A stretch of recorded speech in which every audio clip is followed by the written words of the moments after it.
সবাই আমরা নন ডিসক্রিমিনেটরি একটা সমাজের অধিকারী হব, সবার মানবাধিকার এক। আমার মানবাধিকার যা সবচেয়ে দরিদ্রতম, সবচেয়ে ডিজেবল কিংবা সবচেয়ে পাওয়ারফুল, তার মানবাধিকারও একই। তাহলে কি নেই এখানে? এই স্পেশাল মেকানিজমগুলির অভাব। সেইটার সূত্র ধরে আসলো সিডও কনভেনশন। এবং সিডওকে কি করা হলো, কিসের জন্য CEDAW convention is a separate convention? Because it created the special mechanism which were not in Universal Declaration of Human Rights. এখন এখানে আমরা দেখি কি আমাদের সংবিধান আছে, তাহলে কেন আমাকে আরেকটা ডিসেবলদের জন্য আরেকটা কনভেনশনের জন্য আমি সরকারকে চাপ দিচ্ছি? কারণ দেখা গেল সরকার কিন্তু বলে ফেলেছে সকল বাংলাদেশের নাগরিক সমান, কিন্তু দেখা যাচ্ছে আমি সংবিধান পড়ে যে আমার জন্য যে মেকানিজম করতে হবে আমি যদি ডিসেবল হই, সেইটার গ্যারেন্টিটা প্রচ্ছন্ন মানে আছে কোথাও, যে কারণ আমি নাগরিক, কিন্তু আমার পা নেই, আমার চোখ নেই, সেইটার যে আরেকটা স্পেশাল ব্যবস্থা করতে হবে সেটা নেই। তাহলে আমি রাষ্ট্রকে কিভাবে বাধ্য করব? কারণ প্রথমে তো রাষ্ট্রের নীতির মধ্যে জিনিসগুলি থাকতে হবে। তো সেই কারণেই আমাদের এই যে কনভেনশনের কথাগুলি আসে, ট্রিটির কথাগুলি আসে। এখানে আমাদের বক্তারা চমৎকার করে যে জিনিসগুলি বলেছেন, তাহলে এই ট্রিটিগুলি ইফ ইউ অ্যালাউ মি, আমি একটা কথাখানি বলবো, সব জায়গায় বলি, কিছু মনে নেবেন না। আমরা যারা বিশেষ করে প্র্যাকটিশনার, তারা যেন কখনো না বলি যে স্বাক্ষর করেছেন, কারণ স্বাক্ষর করা র্যাটিফাই করার মধ্যে অনেক আকাশ পাতাল তফাৎ। স্বাক্ষর আমরা করি আমাদের নীতিগত সম্মতি জ্ঞাপন করার জন্য, যে জন্য দেখছেন বাংলাদেশ প্রথমে স্বাক্ষর করেছে, পরে র্যাটিফাই করেছে। আমেরিকা কিন্তু সিডও স্বাক্ষর করেছে অনেক আগে, বুঝেছেন, 25 বছর আগে, এখনো র্যাটিফাই করে। তো যাই হোক, র্যাটিফাই করার কিন্তু একটা বিরাট একটা লিগ্যাল ইমপ্লিকেশন আছে। এনারা লিগ্যাল বিশারদ, ওনারা জানেন যে এটা অটোমেটিক্যালি তখন কি করে আমাকে legally binding. It is legally binding on the party which ratifies a convention with whom. এখানে দুটো পার্টি ইনভলভ, একটা হলো জাতিসংঘ ইনভলভ, আরেকটা হলো rest of the member of the জাতিসংঘ। এই চমৎকার এই ট্রিটিগুলির মধ্যে একটা এমন ব্যবস্থা রাখা হয়েছে, শুধু জাতিসংঘই যে আমাকে বলতে পারবে আমি যখন রিপোর্ট করতে যাব যে কি ব্যাপার ভাই, আপনি তো কোনো বিশ্ববিদ্যালয়ে ওঠার রাস্তা করেন নেই, টয়লেটের ব্যবস্থা করেন নেই, কিন্তু এটা শুধু জাতিসংঘ বলতে পারবে তা না। এই একই ট্রিটি আরেকটি জাতিসংঘ সদস্য যে অনুমোদন করেছে, সেও কিন্তু একটা ইন্টারন্যাশনাল প্ল্যাটফর্ম জাতিসংঘে দিয়ে বলতে পারে যে আমি দেখেছি যে বাংলাদেশ কিন্তু এই কাজটা করছে না, তাহলে আমি বাংলাদেশকে যে আমি যে অনুদান দিচ্ছি, আমি যে তাকে সহায়তা করছি, এগুলি সহায়তাতে আমার কিছু রিজার্ভেশন থাকতে পারে। এটা সিডোর ব্যাপারে করেছে, নর্ডিক কান্ট্রিরা করেছে। তো এখানে যে জিনিসটা আমরা বলতে চাচ্ছি যে এটা লিগ্যালি বাইন্ডিং। আরেকটা কথা এসেছে এখানে, সকালের অধিবেশনে ছিল যে এখানে কিন্তু এইটা অনুমোদন করে এটাকে বাস্তবায়নের কথা বলার সময় কিন্তু সরকার বলতে পারবে না, যদিও বাংলাদেশ দরিদ্র দেশ, তবুও তার একটা নির্ধারিত স্ট্যান্ডার্ড আছে। তখন যদি সরকার বলে যে দেখেন আমরা তো অতি দরিদ্র দেশ, কিন্তু আমাদের দেশে এগুলি চলে না, লিফট টিফট হুইল চেয়ার এসব কনসেপ্ট নাই, তা কিন্তু বলতে পারবে না। কারণ এটা এমন একটা আন্তর্জাতিক চুক্তি যেটা legally binding also to maintain the international legal standards. তার মানে হলো আমি যদি আজকে বলতে চাই যে না আমাদের দেশে সেপারেট টয়লেটের কোনো রীতি নাই, লোকে শোনেই নাই, তা কিন্তু আমি বলতে পারবো না। কারণ যখনই আমি এই ধরনের একটা চুক্তি অনুমোদন করি, তখন আমি এটা ট্রান্স বাউন্ডারি ভ্যালুগুলি আমার উপরে আসে। যে জন্য অনেক সময় পুলিশরা বলে যে কোনো স্বামী মহিলাকে মেরেছে, পুলিশ বলে আমাদের দেশে এটা কোনো অসুবিধা নেই, আপনারা নিজেরা মিটমাট করে নেন। তখন যদি আমি জানতাম, আমরা বলবো যে না আপনি তা পারেন না, এটা ইন্টারন্যাশনাল যে স্ট্যান্ডার্ড সেইটা আমাকে মেনটেন করতে হবে। আরেকটা জিনিস আছে এই সবগুলি ট্রিটিতে বলা থাকে, উইদাউট ডিলে। মানে এটা সরকার বলতে পারবে না যে কোনো না কোনো দিন তো করবো, এত অস্থির হচ্ছেন কেন, তা কিন্তু বলা যাবে না। এই জিনিসগুলি জানলে তখন আমরা এই জিনিসগুলিকে প্রকৃতপক্ষে এটার সুবিধা গ্রহণ করতে পারি। আর স্পেশাল মেজার, সবচেয়ে বড় কথা হলো স্পেশাল মেজার। আমি আমার একটা অভিজ্ঞতা বলবো। আজকে সকালে একজন বলেছে, আমি 1988 সালে আমেরিকাতে পড়ছিলাম, তখন ওয়াশিংটনের, আজকে যেহেতু Washington very much in media, তো বিরাট তখন প্রথম আন্ডারগ্রাউন্ড রেল ওপেনিং হলো। কারণ নিউ ইয়র্কে, লস অ্যাঞ্জেলেসে অনেক বছর থাকলেও ওয়াশিংটনে ছিল না। তো আমরা অনেকগুলি ছাত্র মিলে খুব আনন্দ করে টোরে বাংলাদেশিরা বিরাট একটা উৎসবভাবে রেল স্টেশনে, তো সেখানে গেলাম, হঠাৎ গিয়ে শুনলাম সব ক্যান্সেল। কি ব্যাপার, এত কষ্ট করে এসেছি আমরা। জন্য প্রথম প্রতিবেদন সরকারকে বিষয়টা করতে হবে, অনেক সময় এগুলি জিনিস হাইড করতে চায়, হাইড না করে অ্যাডভান্টেজটা নেওয়া, যে এটা this is going to B the first ever status. যত রকমের সমস্যা, যত রকমের সাইড আছে এটার উপরে ডেটা সংগ্রহ করা, যে জন্য এবং এনজিওদেরকে কনসাল্ট করার প্রতিবেদন উপস্থাপন করা। তা আমি বেশি সময় নিয়েছি। আর একটা কথা আমি এখানে বল, পিডির অপশনাল প্রোটোকল রাটিফাই করেছে। You won't believe even countries like India, like Sri Lanka, like Thailand and all other developed semi and medium developed countries, তারা সাধারণত অপশনাল প্রোটোকল রাটিফাই করতে চায় না। তাহলে what is this optional protocol? Optional protocol হলো যে যখন আমি একটা কনভেনশন রাটিফাই করেছি, আমি তো লিগালি বাইন্ডিং, তাই তো আমি বলেছি যে আমার লিগাল অব্লিগেশন হলো এটাকে বাস্তবায়ন করা, রিপোর্ট করা।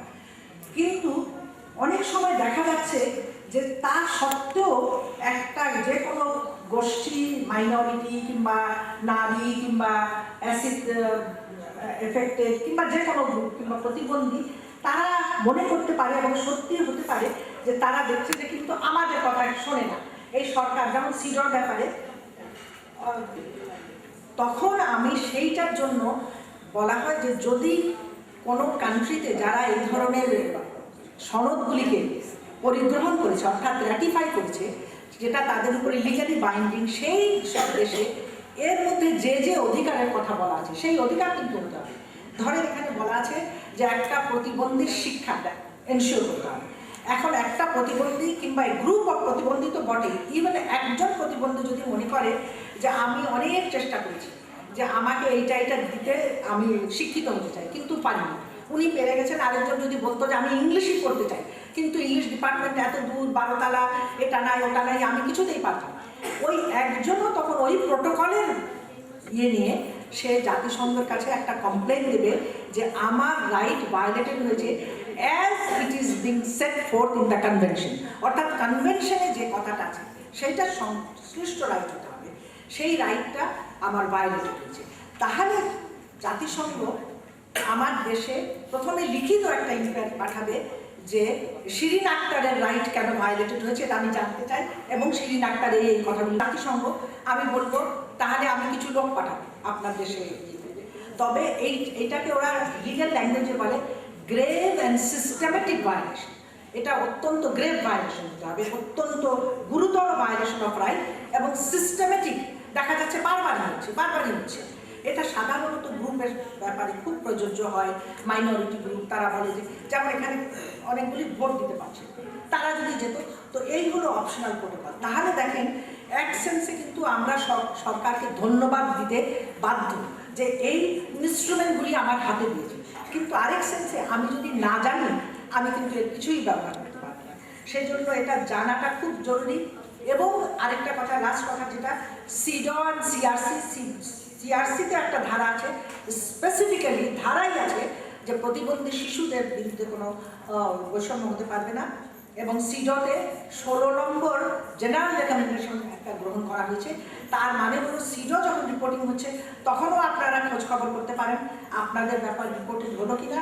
সিআরসি যখন রিপোর্টেড হচ্ছে তখনও আপনারা দেখতে পারেন যে প্রতিবন্ধী শিশুদের ব্যাপারে যথাযথ পদক্ষেপ নেওয়ার কথা বলা হয়েছে কিনা।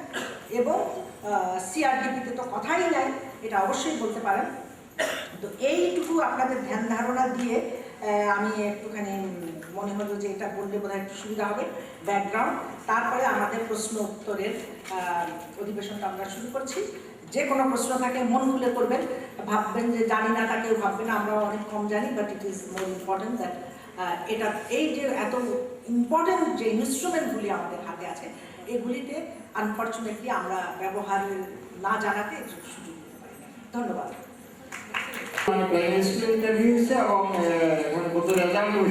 কিন্তু আমরা কি সরকারকে এই ধরনের একটা প্রচেষ্টা নিতে পারি কিনা, প্লাস রিপোর্টিং আমরা রাখতে পারি কিনা, প্লাস আপনার মনে করেন চিলড্রেন ডিসেবিলিটির কথা বলা হয়েছে, যদিও সীমিত থাকে তবু দৃষ্টি প্রতিবন্ধীদের স্কুল প্রায় সব জেলায় আছে, সেইভাবে বাস্তব প্রতিবন্ধীদের স্কুল নাই।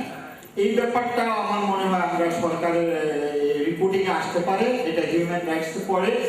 এইভাবে মনে করেন আমাদের যানবাহনে চলাচলের সুবিধা মোটর বাসে আপনার আসন সংরক্ষণের কথা বলা আছে এবং রেয়াতি হারে ভাড়ার কথা বলা আছে। এই জিনিসটা রিপোর্টিং আসতে পারে কিনা যে হবিগঞ্জ এবং সাতটা পাইছে সারা বাংলাদেশে সুবিধাগুলো যেন পাইতে পারে, এভাবে রিপোর্টিং আসতে পারে কিনা, বা আমরা সরকারকে কিভাবে বাধ্য করতে পারি। আইন যেহেতু আমাদের হাতে আছে, যেহেতু প্রটোকলে আমরা স্বাক্ষর করছি। ধন্যবাদ। ধন্যবাদ। আচ্ছা, আরেকটা রিকোয়েস্ট করব, আমরা অনেক হাত দেখছি, ডিরেক্ট প্রশ্ন। আমি মানে বলতে চাচ্ছিলাম যে আমাদের মনে রাখতে হবে যে আমরা 2007-এ যেহেতু আমরা রাটিফাই করেছি নভেম্বরে, আমাদের এই বছরই 2009 আমাদের চোখে আলাদা করে তো I am Advocate Khadimul Islam Chowdhury। অনেক কিছু প্রস্তাব সাজেশন এই সম্মেলনে দিচ্ছি, কিন্তু সরকারকে সরকারের প্রচলিত করা এবং তাগিদ সৃষ্টি করা এবং উৎসাহিত করা বা বাধ্য করার ব্যাপারে আমরা কি এই সাজেশন সরকারকে করতে পারি না যে প্রধানমন্ত্রীর অধীনে প্রতিবন্ধীদের শুধু কর্মকাণ্ড বাস্তবায়নের ক্ষেত্রে, অগ্রগতির ক্ষেত্রে, প্রকল্প গ্রহণের ক্ষেত্রে একটা আলাদা সেল গঠন করে সেখানে এক বা একাধিক প্রতিবন্ধী এক্সপার্ট উপদেষ্টা হিসেবে নিয়োগ করে এবং প্রসিড করার জন্য কি আমরা স্টেপ দিতে পারি কিনা, এবং এই সাজেশনটা সরকারকে আমরা দিতে আমরা অগ্রসর হতে পারি। প্রতিবন্ধী মন্ত্রণালয়, কারণ মুক্তিযোদ্ধা মন্ত্রণালয় ছিল, ছাত্রের প্রতিবন্ধী মন্ত্রণালয় দরকার, কারণ কি প্রতিবন্ধীরা অবহেলিত এবং ওমেন দিদিবল আরো অবহেলিত হয়েছে। আমি বলতে চাচ্ছি হেলথের মন্ত্রণালয় যদি এখানে যদি থাকে, তাকে আমি প্রশ্ন করতাম প্রত্যেকটা মন্ত্রণালয় যিনি প্রতিবন্ধীদের প্রধান করতে যদি যদি থাকে প্রবেশ করার জন্য ল্যাম্প থাকতো, তাহলে একটা মাত্র 6 জন প্রতিবন্ধী স্কুল আছে, এছাড়া আর নেই। কারণ প্রত্যেক 12,000 প্রতিবন্ধী, 6 জন প্রতিবন্ধী, তার মধ্যে 4,000 প্রতিবন্ধী, 6 জন প্রতিবন্ধী শিক্ষা থেকে বঞ্চিত। ধন্যবাদ সবাইকে। আচ্ছা, আরেকটা কথা, ধন্যবাদ আপনাকে। আমরা যদি কম সেটা বললে বোধহয় আমরা সময়টাকে ভালোভাবে ব্যবহার করতে পারবো। ধন্যবাদ।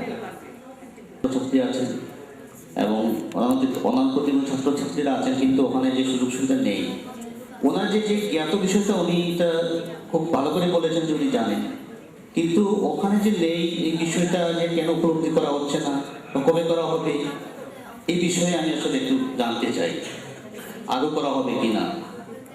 আচ্ছা, ধন্যবাদ। এখন একটা প্রাইমারি স্কুলের কতগুলি রিকমেন্ডেশন বা সাজেশনের ফর্মে যেগুলি এসছে সেগুলো আমি আশা করব বিএনডব্লিউ এ আপনার নোট ডাউন করবেন, যাতে এন্ড অফ দিস সেমিনার। সরাসরিভাবে যে প্রশ্নটা করা হলো, আমরা চেষ্টা করি যতটুকু সম্ভব সাহায্য করতে, যেমন ছোট ছোট ব্যাপারে, যেমন পরীক্ষার শেষ হলে, সবার পরীক্ষা শেষ হওয়ার পরেও যারা লিখতে তাদের অন্য একজনের সাহায্য লাগে, তাদেরকে হাফ অ্যান আওয়ার বেশি সময় দেওয়ার প্রচেষ্টা। মানে আমাদের লিমিটেড ফেসিলিটিসে যতটুকু করা আমরা চেষ্টা করি, অবশ্যই অনেক বেশি করা উচিত। এবং যেটা আমি আজকে বললাম যে সেন্সিটাইজ, আমার ক্লাসেই ছেলেটা বসে আছে, এবং যতটুকু সম্ভব স্লোলি চেষ্টা করি বলতে, বা কিন্তু 100 জনের মধ্যে যখন একজন থাকে, তার জন্য একটা আমার মনে হয় অ্যাডমিনিস্ট্রেশন থেকে আমার একটা কিছু পন্থা যদি করে, আমাদের সকলের মানে সেন্সিটাইজেশনের জন্য অবভিয়াসলি প্রয়োজন আছে, কিন্তু আমরাও তো একটা গণ্ডির মধ্যে কাজ করি, যেটার মধ্যে থেকে আমাদের সেন্সিটাইজ হতে হবে। যেমন আমাদের একটা কয়েক বছর আগে কলিগ মারা গেছে, এবং তাকে আমরা স্মরণ করছি যে সেই কিন্তু এই রুলটা ফাইন্ড আউট করেছিল যে আধা ঘন্টা বেশি সময় দিতে হয়। এটা ছিল, কিন্তু ইমপ্লিমেন্টেশন হচ্ছিল না। Thank you. বেশ কিছু বক্তব্য এসছে যেটা রেকমেন্ডেটরি বাই নেচার। আমি শুধু একটা কথাই বলবো যে সরকারকে চাপ দেওয়ার একটা মুখ্য পন্থা হচ্ছে আপনাদের সম্মিলিত প্রচেষ্টা, এবং সরকারের তরফ থেকে যেটা বারবার বলা হবে সেটা হচ্ছে যে তাদের রিসোর্স কনস্ট্রেইনস। সো বাজেট এবং বাজেটারি অ্যালোকেশনের উপরে আমাদের দৃষ্টিপাত করতে হবে, কারণ যে কোনো সরকারি নীতি আইন যেটাই হোক না কেন, একটা প্রতিবন্ধীদের ইন্টারেস্টকে আপহোল্ড করে মাথায় রেখে কিন্তু একটা স্পেশাল খাত কিংবা রিসোর্স অ্যালোকেশন বা বাজেটারি অ্যালোকেশনের ব্যবস্থা করতে হবে। আদারওয়াইজ কোনো ইনফ্রাস্ট্রাকচার ডেভেলপমেন্ট বা কোনো রকম ডেভেলপমেন্ট এফার্টস কিন্তু এখানে প্রথম অবস্থাতেই কিন্তু বিলীন হয়ে যাওয়ার একটা সম্ভাবনা আছে। আরেকটা হচ্ছে যে এক এক জায়গা থেকে আপনাদের সবাইকে যদি আমরা সম্মিলিতভাবে জিজ্ঞেস করতে পারি যে আপনারা কি কোনটা মনে করেন যে সেটা প্রায়োরিটি লিস্ট করার, সো প্রথম অবস্থায় ইন্টারভিন করার একটা প্রায়োরিটি লিস্ট করতে হবে যে what is the principal area of priority, এবং এটা করতে হলে অবশ্যই সেটা সরকারি পক্ষ থেকে হতে পারে, আমাদের প্রাইভেট উদ্যোগও হতে পারে। একটা সাউন্ড রিসার্চ বেসের দরকার যে within the disabled community priority wise, কারণ আমরা জানি যে সরকারের যে লিমিটেশনস আছে, কনস্ট্রেন্টস আছে, তার মধ্যে থেকে তাদেরকে কাজ করতে হবে। এবং কোনটা সবচেয়ে প্রায়োরিটি আপনারা নিজেরা মনে করেন যারা আমরা সবাই এই কমিউনিটিতে আছি, তাদের থেকে যে সমস্ত রেকমেন্ডেশনস আসবে সেটার উপরে ভিত্তি করে প্রায়োরিটিগুলো আইডেন্টিফাই করে তারপরে policy planning, resource allocation and আপনার লেজিসলেশন হোয়াটএভার। আর ওবায়দুর রহমান একটা অবশ্যই দেখি সেই ক্ষেত্রে আপনারা যে পয়েন্টগুলি বলেছেন আমি বিশ্বাস করি এইগুলো যদি দাবি আকারে আসে এবং কোনো দাবি কার্যকারী হয় না যতক্ষণ পর্যন্ত এটার পেছনে স্ট্রং পলিটিক্যাল কমিটমেন্ট না থাকে। আমরা দেখেছি যে এইবার যে সমস্ত পলিটিক্যাল ম্যানিফেস্টো ছিল, পলিটিক্যাল ম্যানিফেস্টোতে কিন্তু এই বিষয়গুলো সোশ্যাল এবং এই ডিসেবিলিটির বিষয় কিন্তু একটা প্রায়োরিটি, একটা ইস্যু। আমার মনে হয় যে বর্তমান যে পরিবর্তিত পরিস্থিতিতে এবং রাজনৈতিক দলসমূহের যে সমস্ত পলিটিক্যাল কমিটমেন্ট, এটা কিন্তু আপনাদের যে দাবি সেটাকে বাস্তবে নিয়ে আসার ক্ষেত্রে খুব একটা সহায়ক ভূমিকা পালন করবে। তো সবচেয়ে যে কোনো কনভেনশন বা যে কোনো ট্রিটি সেইটাকে প্র্যাকটিক্যাল গ্রাউন্ডেড করার জন্য যেটা দরকার সেটা ডিমান্ড তৈরি করা, প্রচণ্ড একটা দাবি তৈরি করা। এবং আমরা দেখেছি যখন যে কোনো ইস্যুর পেছনে দাবি থাকে তো সেইটাই কার্যকারী হয় এবং সেইটা একটা সাস্টেনেবল একটা ফর্ম পায়। সবাইকে ধন্যবাদ। এবার আমি একটুখানি রেসপন্ড করবো এগুলিতে।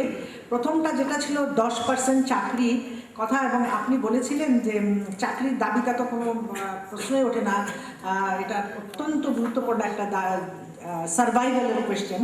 কিন্তু আপনি সেই সঙ্গে বলেছিলেন যে আমরা কি তাহলে ওটাকে অন্যদেরকেও ইমপ্লিমেন্ট না করার জন্য দাবি করতে পারি কিনা। সেটা আমার মনে হয় again will be contrary to basic human right, কারণ আমার দাবি পূরণ করতে গিয়ে আমি আরেকজনের দাবি বাস্তবায়নে বাধা তো দিতে পারি না, কারণ নিজেই আমি ভেবে দেখতে পারি যে আমারটা হয়নি বলে আপনারটাও থামা দেবো, তা তো হয় না। তো কিন্তু এটা কিন্তু এখনই হবে না, after the report is being submitted this can be a very good case for optional protocol because it is grave and it is systematic violation. আপনারা যদি এই দাবি পূরণের কোনো রকম আলামত না দেখেন, যখনই এটা হবে তখনই কিন্তু আপনি, কারণ আপনাকে গোষ্ঠীগতভাবে যারা ডিসেবল তারা বলছে যে 10% চাকরি আমাকে দেবার কথা কিন্তু আমাকে দিচ্ছে না, ওই কথা থাকতে হবে। যেটা আমি বললাম যে এটা আইনের একটা অংশ, দেশের আইন, কনভেনশনের আইন, প্রভিশনের অংশ, এবং সেটা যদি আপনাকে না দেয় তাহলেই কিন্তু এটা grave and systematic violation to a particular group of people, and this can be an example where BNW can help you যে এটাকেই অপশনাল প্রোটোকলের মাধ্যমে ওদের কাছে নিয়ে যাওয়া। আরেকটা হলো ভাড়া ব্যাপারে, এগুলি কিন্তু আপনারা, আমি সম্প্রতি জানলাম আমাদের এক নারী আন্দোলন কর্মী বহু কষ্টে একটা কাগজ বের করলো যে মেয়েদের বাসে কয়টা সিট রিজার্ভ। তো এটা নাকি হয়েছে, কিন্তু কোনো মহিলাও জানে না, বাসওয়ালাও জানে না। তো সে গিয়ে বাসে ঝগড়া করে, তো তারপরে সে রিয়েল একটা কর্মী, তো সেই ও বলছে যে দেখো এইগুলি তোমাদের সব রাখো, হাজার হাজার ফটোকপি করে দিয়ে। তো এইরকম কর্মী দরকার। এটা কিন্তু ভাড়া কম পৃথিবীর সব দেশে আছে, এমনকি পুরা বিনা ভাড়া আছে, কিন্তু গিয়ে দেখবেন আমাদেরও ওই ব্রিটিশ আইনেই আছে, কিন্তু জীবনে বাসওয়ালাও জানে না, সরকারের ওই ডিপার্টমেন্ট ছাড়া কেউ জানে না, আর আপনারা তো জানেনই না, আমরা জানি না। তো এখানে আমি বিএনডব্লিউকে অনুরোধ করব, মিডিয়াকে আজকেও মিডিয়া থাকা উচিত ছিল, মিডিয়াকে পার্টিকুলারলি এবং কর্পোরেট অর্গানাইজেশনগুলিকে তাদের কর্পোরেট সোশ্যাল রেসপন্সিবিলিটির মাধ্যমে জনগণকে এটা অবহিত করবে। প্রত্যেকটা চ্যানেল যদি 2 সেকেন্ডও টাইম নেয় এই কথাটা বলতে, যে আপনার যদি এই অক্ষমতা থাকে আপনি কোনো বাসে ভাড়া দিতে আপনাকে হবে না, এবং প্রাইভেট বাস হলেও আমরা সেটা অনুরোধ করছি যে তারা যাতে সেটা অনার করে। তো এই জিনিসগুলি করতে হবে। তো সেখানে আমাদের আরেকটা কথা বলেছেন, সেপারেট একটা মিনিস্ট্রি, এটা কিন্তু অনেক ভাবনার ব্যাপার। এমন কিছু করা কি উচিত যে আপনি আরও মার্জিনালাইজড হয়ে যাবেন। আমরা অনেক আজকাল মডার্ন থিওরিতে বলে ডিসেবল বলে কাউকে কিন্তু আমি আলাদা, যেমন আলাদা স্কুলও অনেক সময় বলা হয় না, মেইন স্ট্রিম স্কুলে আলাদা ব্যবস্থা, মানে ব্যবস্থা থাকতে হবে। কিন্তু আপনাকে যদি একঘরে করে দিলাম তো জীবনেই তো আপনার খবরই নিব না। আর মানুষ তো এমনই স্বার্থপর। আমি এমন লোকও জানি নিজের মেয়ে প্রতিবন্ধী তাকে বের করেনি কোনো সময় এক হেলথ মিনিস্টার, এই বাংলাদেশ সরকারের একজন হেলথ মিনিস্টার ছিল যার মেয়েকে আমরা জানতাম না, পরে জানতে পারলাম ওনার একটা মানসিক প্রতিবন্ধী মেয়ে আছে বলে উনি ওটার কথা বলেন, ছেলে মেয়ে কয়টা ওটা মাইনে। তো এখন তার ক্ষেত্রে যদি আলাদা মন্ত্রণালয় হয়, কিন্তু আমার কাছে গুড সাজেশন এসছে যে এটা একটা সেল হতে পারে only to look after the measures এইগুলি।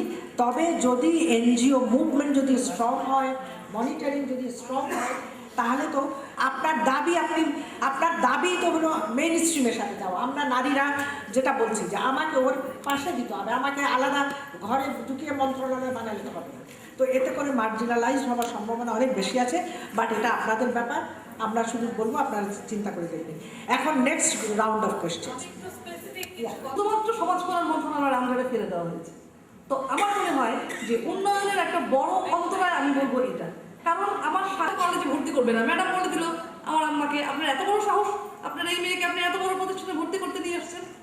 তো এখন এর জন্য তো শিক্ষা মন্ত্রণালয়ের নিয়ম থাকতে হবে যে একটা সরকারি কলেজে এত % ডিসেবল গার্লকে, ডিসেবল স্টুডেন্টকে সিট দিতে হবে। এই নিয়মটা কিন্তু সমাজ কল্যাণ মন্ত্রণালয় করতে পারবে না, কারণ তারও তো সীমাবদ্ধতা আছে। তো সুতরাং এই যে সমাজ কল্যাণ মন্ত্রণালয়ের আন্ডারে প্রতিবন্ধিত একটা জনগোষ্ঠীর আন্ডারে আছে, তার শিক্ষা, স্বাস্থ্য, বাসস্থান, চিকিৎসা সুবিধা, নিরাপত্তা সবকিছুই তার জন্য দরকার। সে প্রতিবন্ধী বলে কি তার শুধু সামাজিক।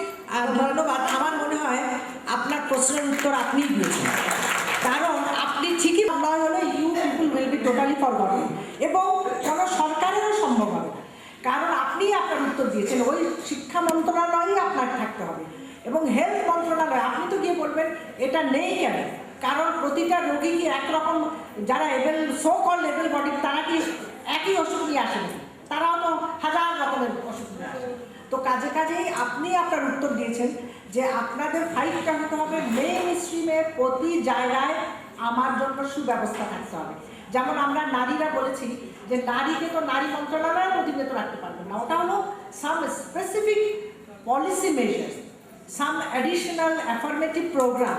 তো তাহলে আপনার জন্য অ্যাফার্মেটিভ কিছু অ্যাকশন এগুলি রাখতে হবে, কিন্তু আপনাকে মেইন মন্ত্রণালয়ের অধীনে, কারণ তাহলে তো একটা মাল্টিফেসেটেড মন্ত্রণালয় তো পৃথিবীর কোথাও ফাংশনাল হবে না, যে একই মন্ত্রণালয় শিক্ষা, স্বাস্থ্য, আপনার বাসস্থান, আপনার চাকরি, আপনার সব কিছু দেখবে, তা তো হবে না।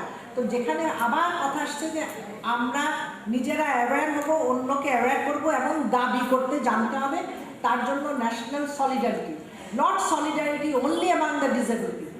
বাট এই ধরনের আমি অত্যন্ত আনন্দিত যে আজকে বিএনডব্লিউএলএ এই বিয়েটা, কারণ BNDWLA not known as a organisation for disability, and this is the right approach.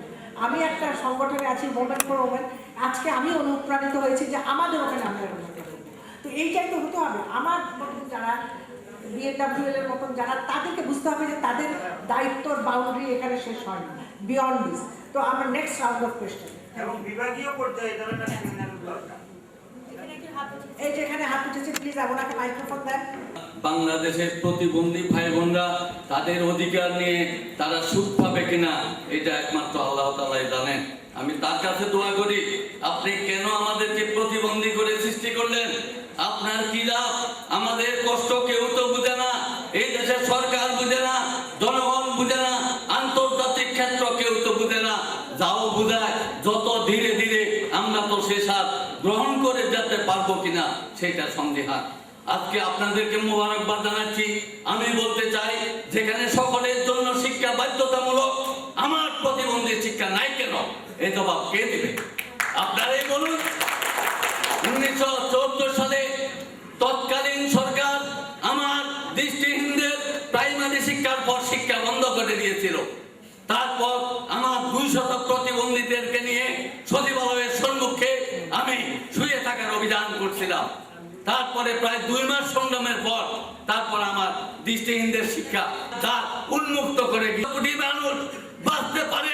আমরা তো আপনাদের কাছে চাঁদা চাই, বাঁচতে চাই না। আমরা তো আপনাদের কাছে ভিক্ষা চাই না। আমরা চাই আমাদের ন্যূনতম অধিকার যেহেতু আল্লাহ তাআলা সৃষ্টি করেছে, আপনারা ওই মানব জাতির অংশীদার। আপনাদেরই দায়িত্ব, সরকারের দায়িত্ব, জনগণের দায়িত্ব, আমার মা বাবার দায়িত্ব, আমার অভিভাবকদের দায়িত্ব, প্রতিবন্ধীদের অভিভাবকদের দায়িত্ব, তাদের জন্য সর্বকিছু করে দেওয়া। আপনারা যদি করে না দেন, আপনারাই বলুন। আমি হাইকোর্টে 1989 সালে একটা কেস করেছি, 98 সালে করেছি, এখনো কেস হয় নাই। আমার 5 লক্ষ টাকা খরচ। একজন প্রতিবন্ধী ব্যক্তি কোথা থেকে 5 লক্ষ টাকা পাবে? আমার বাপের সম্পদ বিক্রি করে আমি হাইকোর্টে 2টা কেস করেছি। আমার বন্ধু চৌধুরী আছেন, আপনাদেরকে বলবো সবাই অন্তর দিয়ে আমার প্রতিবন্ধী ভাই বোনদের যত সমস্যা আছে, অধিকার আছে, তা বাস্তবায়নের জন্য সহযোগিতা করুন। প্রয়োজন বোধে আমি আমার শেষ জীবন দিয়েও আমি সহযোগিতা করব। আপনাদের সবকিছু দিয়ে সহযোগিতা করব। আপনাদেরকে ধন্যবাদ। আমরা আমাদের শিক্ষা, প্রশিক্ষণ, পুনর্বাসন, বাসস্থান সবকিছু চাই। প্লিজ আমাদের জন্য এগিয়ে আসুন। সবাইকে ধন্যবাদ। আমার মনে হয় সালমানি আপনি কিছু বলা থাকলে বলেন, আর আমাদের ডিরেক্ট যেটাতে আপনাদের লাভ হবে, আমাদের একটা সময় যে আমি একটু আমরা কাজ করবো, এটা একটু কমিটমেন্ট করতে চাই। সাংগঠনিক সম্পাদক বাংলাদেশ বেলচেস সোসাইটি। তো আসলে আমরা গতকাল আগে একটা ওদের ব্যাপারে দেখলাম যে একটা কঠোর আইন এবং সচেতনতা দরকার, সেভাবে কঠোর আইনও করতে হবে। 2 মাস আগের ঘটনা, এই আমাদের পূর্ব বক্তা ওনার ব্যাপারটা বলেছেন, একটা যানবাহনের ব্যাপারে, বিশেষ করে এখন যোগাযোগ মন্ত্রণালয়ে কেউ থাকলে ভালো হতো। এটা ফার্ম গেট এলাকা, যেখানে একটা রাজধানী, এটা কিন্তু পত্রিকায় যেটা হয়েছে, আপনারা এখন দেখতেছেন যে অনেক গাড়িতেই এই যে 9টা সিট সংরক্ষিত থাকে, হ্যাঁ, প্রতিবন্ধী শিশু এবং মহিলাদের জন্য। এই ব্যাপারটা আমি ফার্ম গেটে তখন কিন্তু পত্রিকা আইন হয়েছে। আমি আমার এক ঘনিষ্ঠ আত্মীয়, আমি কিন্তু তখন একজন পুরুষকে উঠাতে চেয়েছিলাম, কিন্তু আমি পারিনি। আমি তখন আমার কাছে মোবাইল নাম্বার ছিল পুলিশ কমিশনার, তাকে আমি ফোন করলাম যে গাড়ি থামাও, আমি পুলিশ কমিশনার ফোন করবো, গাড়ি যাবে না। কিন্তু সবাই রিকোয়েস্ট করলো, ভাই সবাইকে এখন একটু লেট হয়ে যাবে, ভাই এখন আপনি করতেছেন। হ্যাঁ, কিন্তু আসলে কেউ আসলে কেউ আগে আসলো না, যে আমি একজন মহিলাকে বসাতেই পারলাম না। হ্যাঁ, তারপর এমনি একজন লোক একটা সিট ছেড়ে দিচ্ছে। কিন্তু এখন অনেক গাড়িতে, তারপর সমস্ত গাড়িতে কিন্তু নাই এই যে 9টা সিট সংরক্ষিত আসলে। আজকে আমি আসছি, 7 জন মহিলা, 8 জন মহিলা বসা ছিল, একটা সিট একজন পুরুষ বসা ছিল। আমি প্রতিবন্ধীকে বসাতে পারছি, যেহেতু ওখানে লেখা আছে। লেখা থাকতে এই আইনটা আমাদের কিন্তু এখন কঠোরভাবে সব জায়গায় প্রয়োগ করতে হবে। এখন আমাদের মনে হয় সচেতনতার সচেতন করবো, তাদের সাথে আমাদের কিন্তু কঠোর প্রয়োগ করতে হবে সব জায়গায়। আরেকটা ব্যাপার, আজকে 37 বছর স্বাধীন হয়ে গেলাম আমরা। এই যে বিশেষ করে যাতায়াত ড্রাইভারদের ব্যাপারে কোনো আইন কানুন, ড্রাইভার যেভাবে আমি জানি এই ব্যাপারে একটা সরকার থেকে একটা নিয়ম কানুন হওয়া উচিত। তাদের শিক্ষিত, এই পরিবহনগুলোতে শিক্ষিত পরিবেশ থাকে, ড্রাইভাররা কি হবে, কিন্তু সেখানেও তাদের এই জিনিসটা নাই। তাদের জন্য হয়তো যে মিনিমাম মেট্রিক পাস বা এটা, এই জিনিসটা আমার মনে হয় করা দরকার। ধন্যবাদ। এই ব্যাপারটা ধন্যবাদ আপনাকে। আপনার কিছু প্রত্যেক মন্ত্রণালয় প্রত্যেক বিষয়ে চিন্তা করে, কিন্তু প্রতিবন্ধী মন্ত্রণালয় শুধু প্রতিবন্ধীদের চিন্তা করবে এবং বিভিন্নভাবে বিভিন্ন জায়গায় যেখানে যে সমাজসেবা অফিসগুলো দোতলায়, যেখানে প্রতিবন্ধীরা প্রবেশ করা সম্ভবই হচ্ছে না। এজন্য আমি অনুরোধ জানাবো, যারা থেকে সম্ভব সরকার মহোদয়কে, বা যে যদি প্রতিবন্ধীদের জন্য সমাজসেবা অফিসকে দায়িত্ব দিয়ে থাকে, তাহলে ওই সমাজসেবা অফিসের জন্য প্রতিবন্ধীরা প্রবেশ করতে পারে। যদি দোতলায় প্রবেশ করার যাতায়াতের ব্যবস্থা করতে সম্ভব না হয়, তাহলে দোতলা থেকে নিচতলা নিয়ে আসে, যাতে প্রতিবন্ধীরা সহজে সেখানে প্রবেশ করতে পারে। আসলেই আমাদের অনেক সমস্যা, কিন্তু আমরা যারা নারী প্রতিবন্ধী আছি, আপনারা সবাই বললেন আমরা অল্টারনেটিভ রিপোর্ট করতে পারি, সব কিছু করতে পারি। হ্যাঁ, কিন্তু তখনই আমরা করতে পারবো যখন আমরা জানবো। কিন্তু জানার ব্যাপারে আপনারা কি ভূমিকা রাখছেন? আমরা সিডও জানছি, যারা আমরা আজকে এই জায়গাটাতে আছি তারা জানছি, কিন্তু এক ভাইয়া বলেন যে ডিস্ট্রিক্ট লেভেলে এরকম সেমিনার হওয়া দরকার।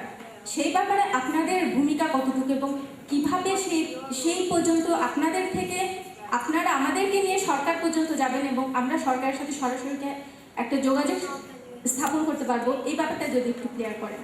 Thank you.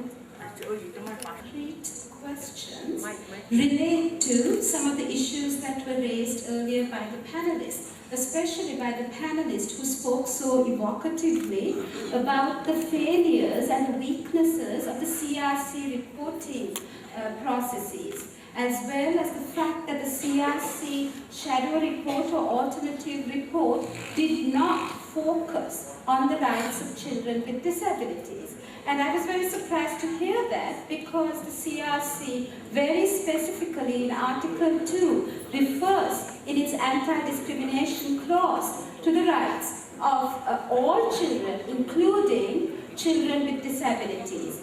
And Articles 23 and 24 refer to the rights of children with disabilities to access health and education.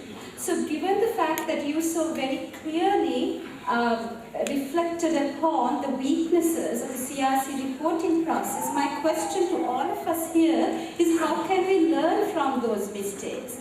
And by learning, make a commitment not to replicate those mistakes in the future.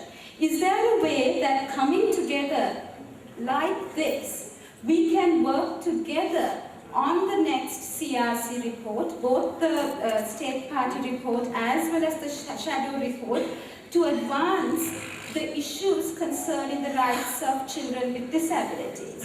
And I would like us to look at in very concrete ways how that collaborative experiences and historic commitment to all human rights here in Bangladesh, that she made it very clear that what we need is collaboration between and across ministries, rather than marginalize any one